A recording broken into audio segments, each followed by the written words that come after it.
Welcome to the Cold Case Christianity broadcast, the only Christian case-making program hosted by a cold case homicide detective. J. Warner Wallace has been investigating cold case murders in Los Angeles County for over a decade. His work has been featured on Fox News, Court TV, and Dateline. For more information about Jim's work and the case for Christianity, please visit coldcasechristianity.com. Now, here's your host, J. Warner Wallace. Thanks for joining me at Cold Case Christianity. I'm J. Warner Wallace. Okay, today we're going to continue to answer questions that you all sent me when you click the link, which you'll see right here on the face page, the homepage at coldcasechristianity.com, right on the right-hand side. There's a place where you can subscribe to our daily email. And of course, if you're getting our daily email, you already know how great it is. Well, you know, it's okay. But the point is, you're going to get 5 pieces of email a week that really make a case for the Christian worldview. If it's too much, just unsubscribe. But that's a good way for us to be connected by email. And if you hit reply on one of those emails, you can ask a question.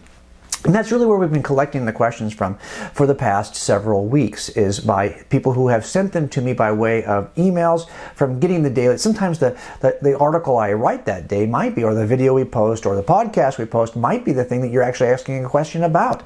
So use that email reply and send us your questions. And today we're going to talk about a kind of a constellation of emails that I got over the last month, all that involve something that has to do with the eyewitness status of the Gospels. And so today's show will be about really how can we trust those Gospels actually are eyewitness accounts. And you can kind of get a sense that that is up for debate for some people, because let's face it, Mark, for example, do we know that Mark was actually present to see? Mark's not mentioned in the Gospels, yet here he is the name on one of our accounts. What about, let's say, for example, Luke? Luke tells us that he wasn't present during the ministry of Jesus. He was present with Paul in the book of Acts. So how can we call these accounts eyewitness accounts if, in fact, they are not even written by... Look, we've got some of these, all of these, as a matter of fact, none of those authors say anything in the text itself that identifies who is the author. So we have these kind of classically attributed names that are on the accounts. How do we even know if those are the people who wrote it to begin with? And so lots of these kinds of questions come up. I'm only going to answer the ones that were sent to me in the last several weeks. If you've got a different question, please feel free to send it to me. Now, what we're going to start, though, is with this first question. Again, we're talking about whether or not the Gospels should be considered as eyewitness accounts. Here's a question I got that really hits the nail on the head. Take a look at it on your screen. J. Warner, I've heard you refer to the Gospels as quote-unquote eyewitness accounts, but many of the skeptics I talk to think this is an absurd description. How can I convince them that the Gospels really are eyewitness accounts? Well, 2 things to be said here. The first is that you may do a great job of articulating the evidence, yet not move your skeptical friends an inch. They may not ever agree with anything you're claiming, and it may not be because you haven't made a good case or there isn't enough reason to believe it, even evidentially. It may simply be that they have some other reason to reject the account. That happens, or to reject the claim. That does happen, and sometimes it's a matter of rejecting it on rational grounds. Sometimes it's emotional. Sometimes it's volitional. That's the first thing to keep in mind. I can make the case for why they should be considered eyewitness accounts, and yet people you talk about this with may never agree with the kind of case I'm making. May not be evidential. Not to say, though, that skeptics are not rational or not evidential. It just made that the reality is, for all of us, there are many other reasons why you might reject a truth claim. Also, this idea that they are eyewitness accounts is a very simple claim. It doesn't say whether or not, to make the claim that these are eyewitness accounts, it says nothing about whether these should be considered reliable. I'm just making the claim here, at least this first step by way of this first email, that these are and were intended to be considered eyewitness accounts. And a lot of folks would reject that notion. This is just some ancient version of propaganda, or whatever it may be. They don't believe that, in fact, the people who wrote these were actually eyewitnesses of any of this stuff.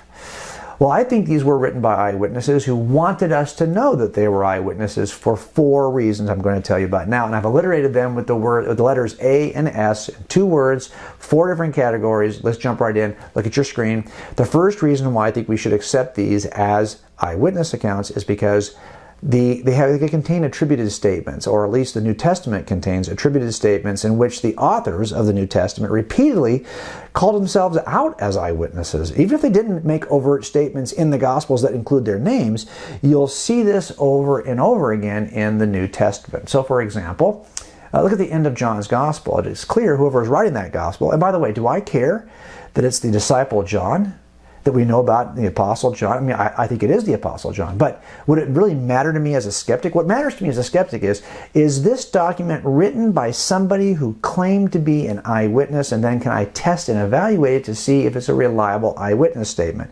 It wouldn't matter to me if it was John or your cousin Ed, or John's cousin Ed. It doesn't matter who's writing it. Nothing about John, for me, gives it special status. It could be anyone who saw the life of Jesus. I'm just interested in being able to evaluate it as an eyewitness claim, if that makes sense to you. Now, the next question is, well, where do we have places in the scriptures? We have them in many places. The end of John's Gospel, it appears that author is saying something about, well, gosh, Jesus did a bunch of other stuff too, he's saying, and there's so much stuff, in fact, that I didn't record it all here. It would take a library full of books not even enough books in the entire world, the author says, to fill all the things. Of course, he's speaking about this in terms of how many things Jesus did that weren't even recorded in the Gospel of John. So it's clear whoever's recording this believes he knows of a lot more that he didn't even bother to write about. Okay, fine. You even see in the New Testament, take a look here in 1 John. John is writing here and saying that that which was from the beginning, which we have heard, which we have seen with our eyes, you can see he's identifying himself as an eyewitness, which we looked upon and have touched with our hands. I mean, there's a lot more to being an eyewitness than just seeing something. Concerning the word of life, the life that was made manifest, and we have seen it and testified to it, and proclaim it to you, the eternal life, which was with the Father and was made manifest to us. That which we have seen and heard, we proclaim also to you, so that you too may have fellowship with us. And indeed, our fellowship is with the Father and with the Son, his Son, Jesus Christ. And we are writing these things so that our joy may be complete. So here you have somebody who appears to be making a claim that they saw and heard and touched something. That's what eyewitnesses do. And now you even have a motive for why he'd be sharing it with us. Peter does something similar in the letter known as 2 Peter. In chapter 1, Peter says, "For we did not follow cleverly devised myths when we made known to you the power and coming of our Lord Jesus Christ, but we were eyewitnesses of his majesty.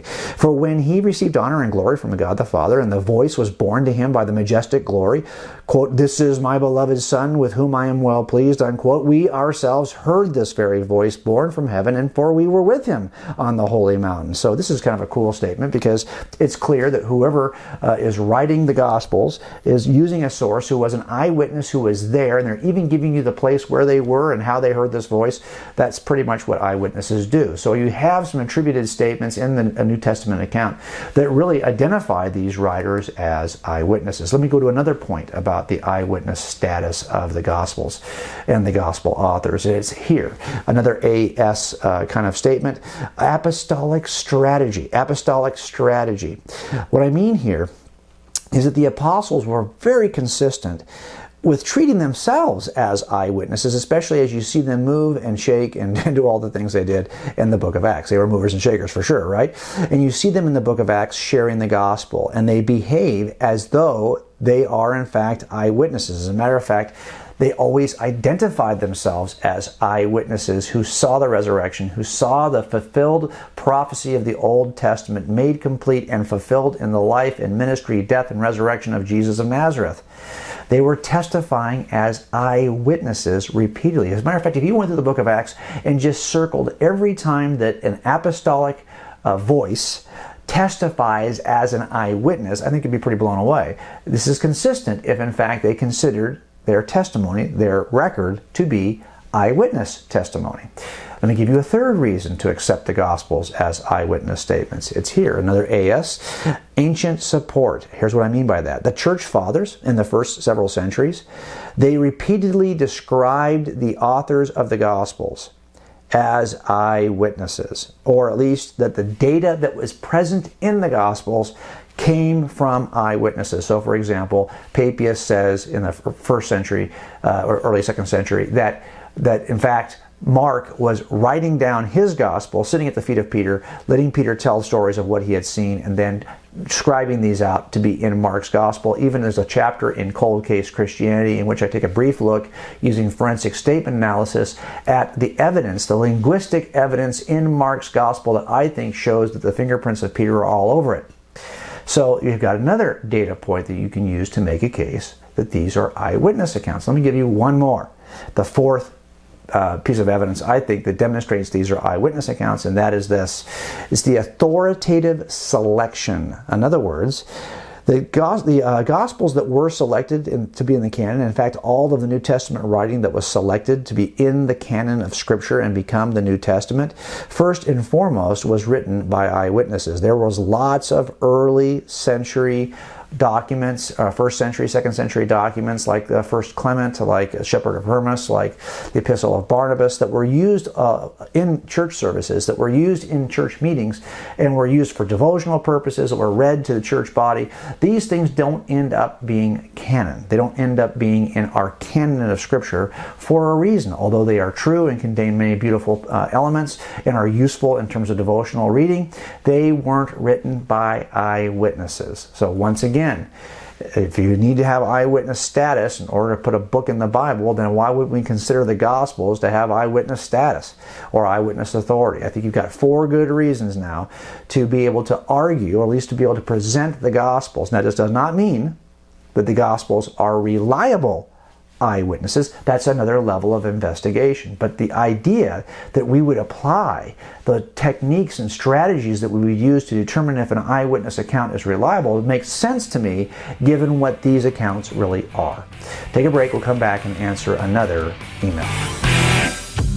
Welcome to the 1 Minute Apologist. We interview the world's leading apologists to provide credible answers to curious questions. What's the best explanation for moral laws? I think all of us accept certain moral truths, and we get those from someplace. I mean, you have your own personal views on something. I've worked gangsters who had their own personal views on what was right and wrong that were very different than mine, very different than yours probably.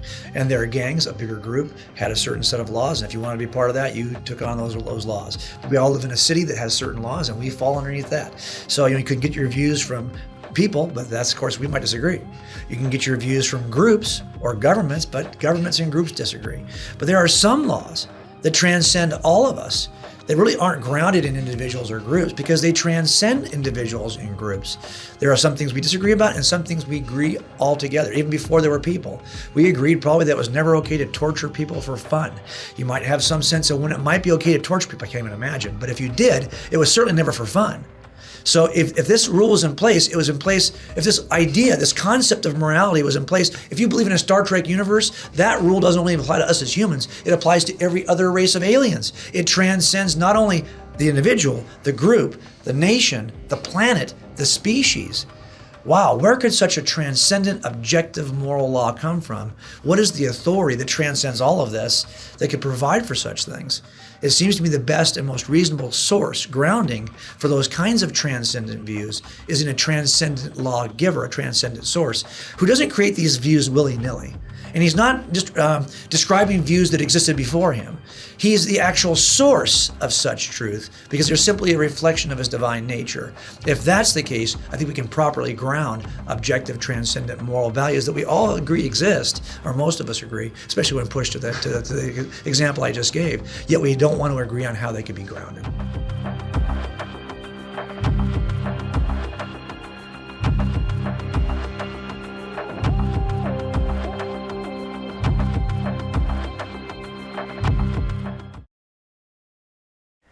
Okay, I'm going to answer another email related to this issue of eyewitness status of the Gospels. Now, look, this one's going to be a little shorter.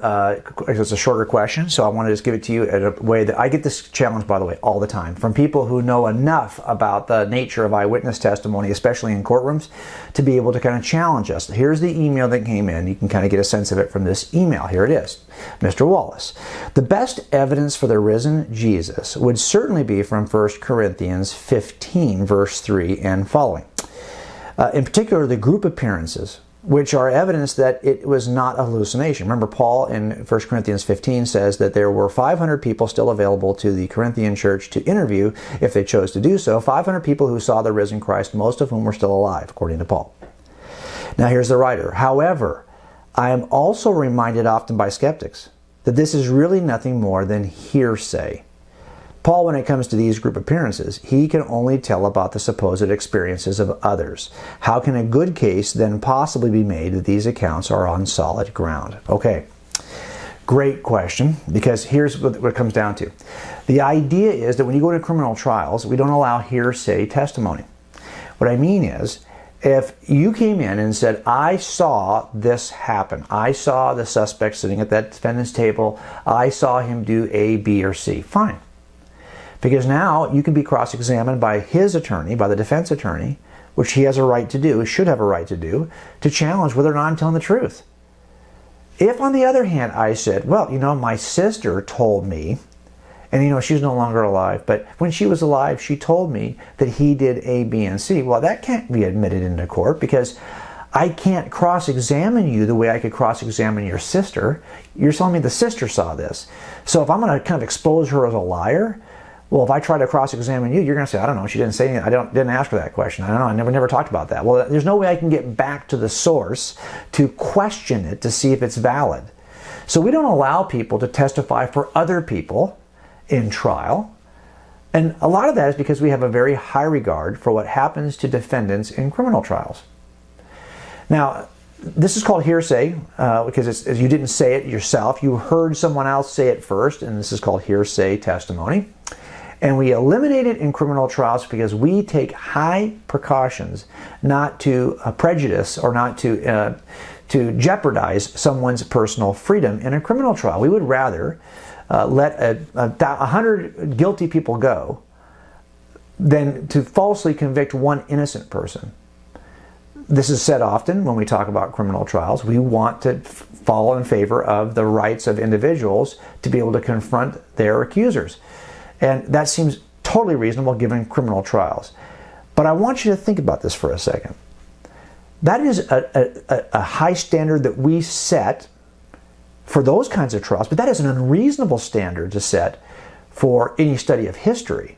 If you're saying I cannot accept or listen to or even consider as anything true, unless, of course, it's being told to me by somebody who actually saw it with their own eyes. Okay, well, that means if I wanted to know about your great-great-grandmother, and maybe your great-grandmother is no longer, your great-grandparents are no longer available. They've passed away.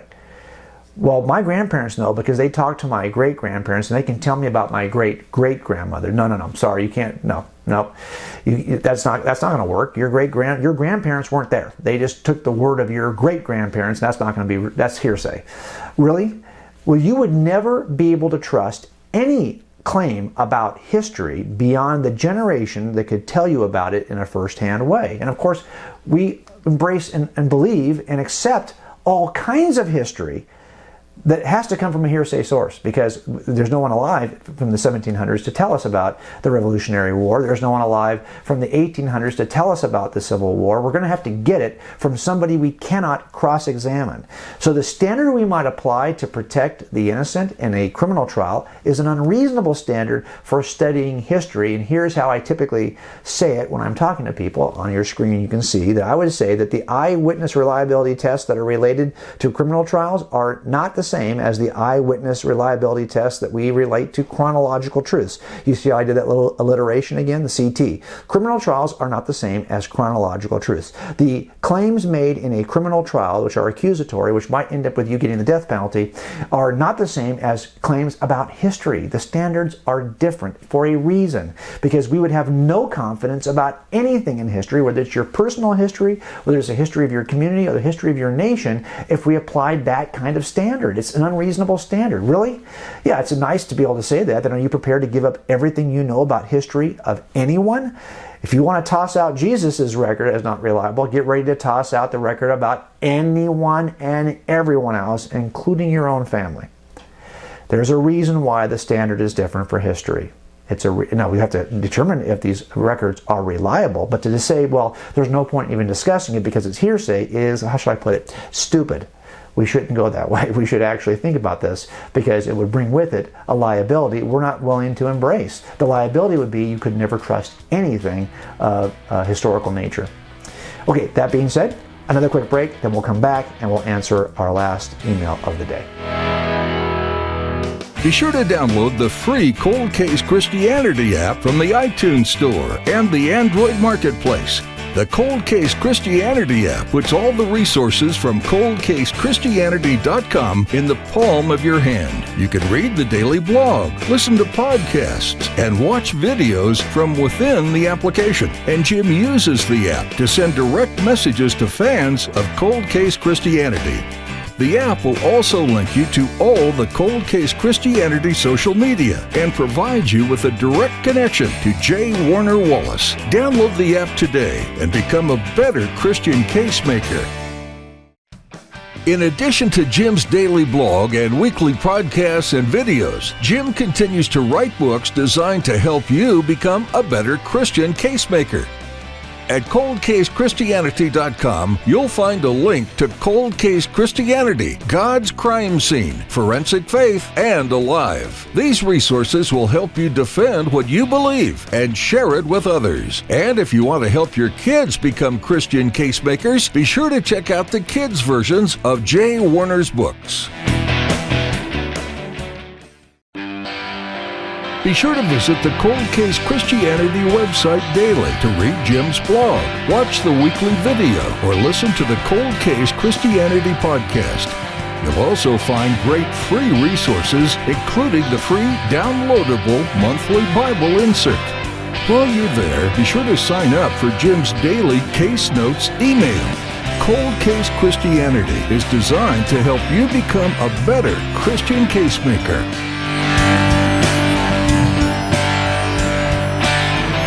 Okay, let's answer one last email that really does have to do with this idea of the Gospels being eyewitness accounts. And here it is from a reader, who also a watcher of our program, who writes it this way.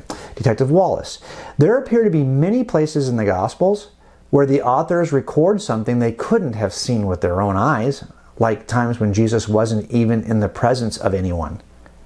How can we consider the Gospels to be eyewitness accounts if they include things they didn't see? In other words, that the people writing the account didn't see. It's kind of hard to call it an eyewitness account if no eyewitness could have known such a thing. Well, I always try to offer that when we talk about eyewitness testimony, even for investigative purposes, now look, again, this idea that we have a certain kind of eyewitness testimony on the stand in a criminal trial is a very high standard.